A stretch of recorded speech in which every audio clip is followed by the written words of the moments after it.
One and only, the man himself, Aaron Judge with the New York Yankees. Man, how's it going? No, it's going great. It's going great. Thanks for having me. Hey, man, thank you for coming on. Really appreciate it. Now, I got to ask you, I know the season may not have started out as you planned it, but it seemed like you really just took off like wildfire. What was the change that you went through or experienced that got you to the point where you are now? You just pretty much tearing the rubber off the ball.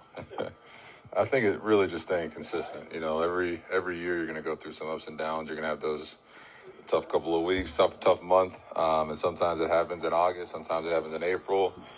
You just never know when it's going to happen. So I think, you know, the biggest thing for me was just trying to stay consistent, stick to my routine, stay focused on what I can control, because there's so many things in this game that are kind of out of our hands. So I just try to keep it simple and stay consistent. I think that when you stay consistent, good things are going to happen. Now, I know obviously the goal ultimately is to win a championship, to hoist that trophy up for the New York City fans and everybody and the Yankee fans in attendance. But for you specifically, what are some of your goals leading up to that opportunity? Yeah, like you said, besides winning a championship, which is, you know, number one every single year, I think really just staying on the field, you know, be a consistent force in this lineup. You know, I feel like if I can go out there and play 162 games for the Yankees and, you know, just be in the lineup every single day, even when I'm not feeling good, not feeling the best, when I'm feeling great. You know, I think just being in the lineup, I think it just, you know, adds a little presence to the lineup, and, you know, good things are going to happen. So I think that's always been number one on my list is, you know, to try to be out there every single day for the guys. Now, obviously, you're one of the most sought-after superstars. Everybody wants to get next to Aaron Judge for autograph, picture, whatever. I spoke with Michael Kay the other day, and he told me just watching you, how you interact with the fans, kids, adults, how you approach the game, the discipline that you have. What is going through the mind? How do you prepare, not just for a game, but maybe a series, especially when you're on the road in hostile territory? What goes through your mind and gets you locked in and zoomed in? You know, it's different ways. You know, I love listening to music. That usually gets us locked in. You know, watching video, just kind of spending time. Just,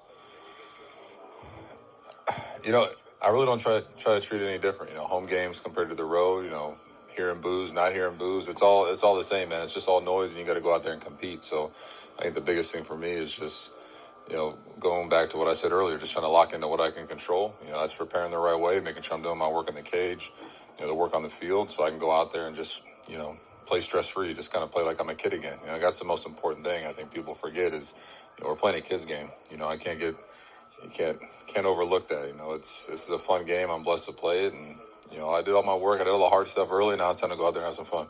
Absolutely. Now, I got to ask you, man, what's in Aaron Judge's playlist? You mentioned the music. What's in your playlist right now? Man, I got to know. I know the fans want to know, too. Ooh, in the playlist, man, you know, the New Future and Metro, Drake's definitely on there, man. He's always in my rotation. I know they're beefing, but, you know, I think the guys love it. But, no, it's just kind of going back and forth on those two right now. Those are Big X the Plug. He's got some good pump up too, so we're kind of back and forth. I know you being in New York City, obviously the New York Knicks surprised a lot of people, not just in New York, but just across the country. Jalen Brunson, for example, what have you just watched out of him, and how's the city been buzzing just with the Knicks? I know they're out of the playoffs, but I mean just being in the playoffs, getting that buzz back, that New York feel. Yeah, those guys showed a lot of grit. I think that was the biggest thing, is just the grit out of those guys, out of Brunson. I know a couple of their guys, star players, went down early with injuries, and then in the postseason they had a couple injuries. But, man, they're gritty, and I think that's what the fans love to see, man. New York's a gritty place, man, with a lot of people that, you know, work hard, you know, working hard day and night, and, you know, they pay a lot of good money to come out and watch those guys do their thing. So when you go out there on the court, you know, they're showing out for you, they're working hard, and I think that's what I think the fans and even, you know, me as a fan really appreciated, man. Those guys went out there, they had a lot of heart, and, you know, did their best. Last two things for me really quickly for you. Obviously, NBA playoffs are here. They're new faces, obviously, just like they're new faces in Major League Baseball. Who are some of the guys that you're looking at that really you would kind of admire or just respect as far as how they carry themselves, their game, how they approach the game, and just having fun out there? In the NBA? Or? NBA.